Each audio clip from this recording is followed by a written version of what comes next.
ईशानां जगतोऽस्य वेङ्कटपतेर्विष्णो परां प्रेयसी तद्वक्षस्थलनित्यवासरसिकां तक्षान्ति संवर्धिनीं पद्मालङ्कृतपाणिपल्लवयुगां पद्मासनस्तां श्रियं वात्सल्यादिगुणोज्ज्वलां भगवतीं वन्दे जगन्मातरम् ईशानां जगतोऽस्य वेङ्कटपतेर्विष्णो परां प्रेयसी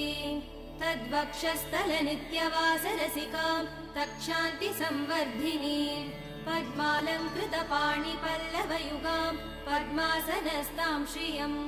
वात्सल्यादिगुणोज्ज्वलां भगवतीं वन्दे जगन्मातरम् श्रीमन्कृपाजलनिधे श्रुत सर्वलोक सर्वज्ञ शक्तनतवत्सल सर्वशेषिन्